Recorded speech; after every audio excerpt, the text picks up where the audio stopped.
Héctor, de inmediato con las entrevistas vamos a hacer un análisis sobre el mensaje que ha brindado el presidente del Estado en estos 14 años por el Día del Estado Plurinacional de Bolivia.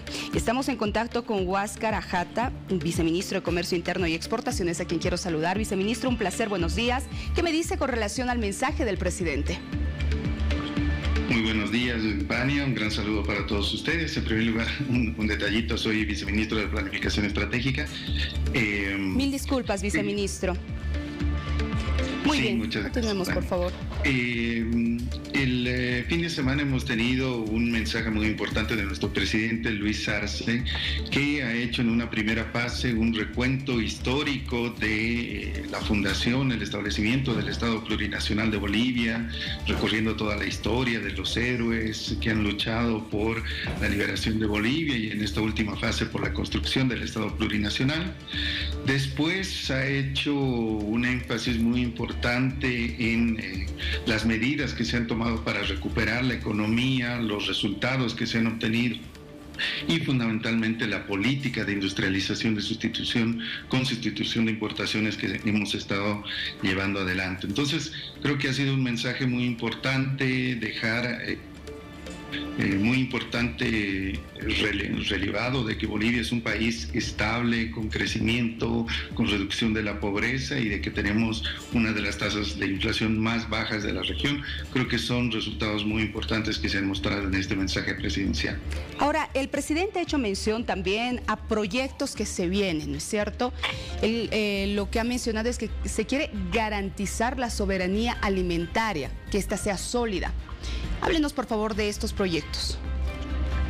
Sí, Vania, el presidente ha informado sobre el trabajo que ya está en marcha desde noviembre del 2020 y son varios proyectos que tienen que ver con la política de industrialización. Uno de ellos, de estos anuncios, ha sido el anuncio de que ya se han invertido 1.317 millones de bolivianos en programas de producción, industrialización y comercialización de hortalizas, precisamente lo que estaba hablando Héctor hace unos minutos, para favorecer la producción y estabilizar los precios del tomate, la cebolla, la zanahoria, haba, arveja. Tenemos también un programa nacional de apoyo a la producción de algodón, un programa nacional de tubérculos y raíces. Ese es un programa importante para apoyar a la parte agrícola, pero además avanzando hacia la industrialización de nuestros recursos naturales. Se ha informado de que la empresa boliviana de industrialización de hidrocarburos hasta el segundo semestre de este año va a inaugurar una planta de fertilizantes de granulados, lo cual va a ser un gran avance para la producción agrícola de nuestro país. Además, se ha informado de que en estos 26 meses de gestión se han garantizado recursos por más de 3.000 millones de bolivianos para la implementación de 33 industrias en todo el país.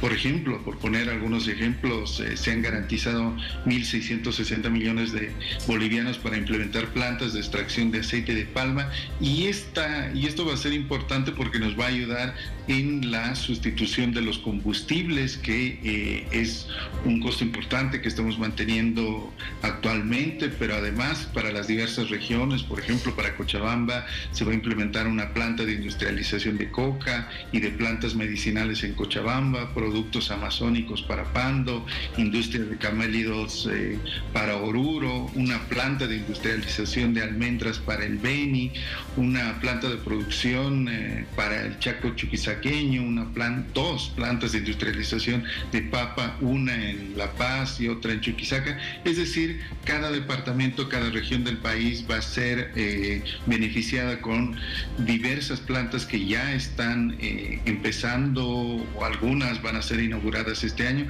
Creo que ha sido un anuncio muy importante de nuestro presidente.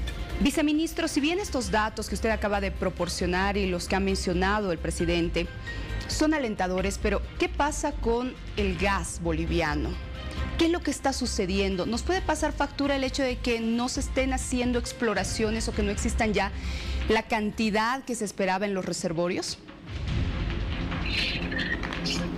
Sí, Vania, es también un tema muy importante la inversión en exploración que está realizando nuestra empresa en Yacimientos Petrolíferos Fiscales Bolivianos, pero también creo que es importante ir avanzando en otros productos estrella que pueden ir alimentando nuestra economía nacional. Principalmente estamos hablando del litio y justamente se ha informado en el mensaje presidencial ya los resultados que ha ido obteniendo nuestra planta, las plantas que están implementando yacimientos de litio boliviano. Por ejemplo, el año pasado ha cerrado con más de 555 millones de ingresos por ventas de carbonato de litio, cloruro de potasio. Creo que también son avances que se están dando en el rubro del litio, pero además un anuncio importante que ha sido un boom, que se anunció también la anterior semana, que es la firma de ILB con la empresa CBC para la inversión y la construcción de 2 plantas por más de $1.000 millones, que va a ser una inyección importante de inversión que se va a realizar en este rubro. Es decir, viceministro, ¿el litio puede reemplazar al gas? Es decir, son rubros distintos. De lo que estamos hablando son de rubros que pueden aportar al crecimiento de la economía, específicamente en el tema de los combustibles. Tenemos unos proyectos muy importantes para sustituir los combustibles que estamos importando actualmente con las plantas de diésel ecológico, que esas van a ser unos soportes muy importantes, pero en términos generales, si estamos buscando aportar a la economía, primero tenemos las plantas de industrialización, que son muy importantes, pero el litio, por supuesto, va a ser un boom, pero además los minerales, se ha anunciado también hace algunos días los importantes descubrimientos en yacimientos de plata y la importante inversión que se va a realizar en el departamento de Potosí. Viceministro, hablemos del empleo, por favor. El empleo informal versus el empleo formal. El presidente hacía referencia a que ha disminuido la tasa de personas desempleadas en nuestro país. Esto es algo positivo, pero ¿qué pasa con el empleo informal, por favor?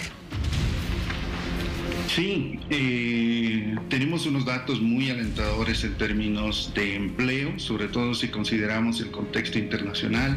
Hay países vecinos y también economías muy importantes, industrializadas, que están con riesgo de recesión. Eso significa de que hay economías vecinas nuestras y países importantes que están con un decrecimiento del PIB. Nosotros hemos tenido un crecimiento cercano al 4% el año pasado, pero lo más importante es que es un crecimiento que viene acompañando con la reducción de la desocupación.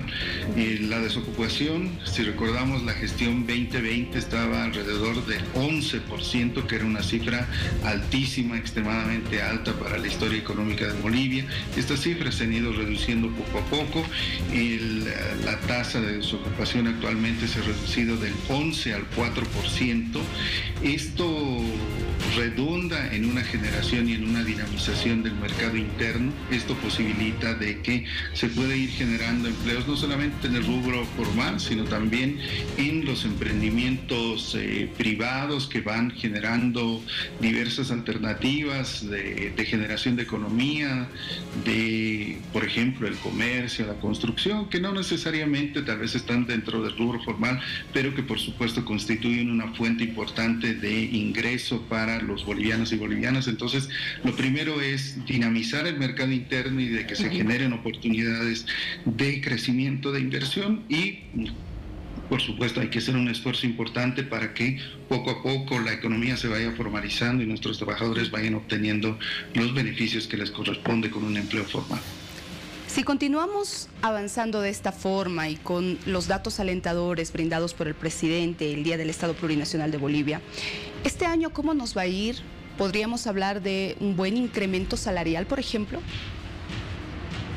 Sí, por supuesto, siempre se ha hecho, es una política nacional de al menos reponer la pérdida de poder adquisitivo y en función de los rendimientos ir generando mayores incrementos salariales.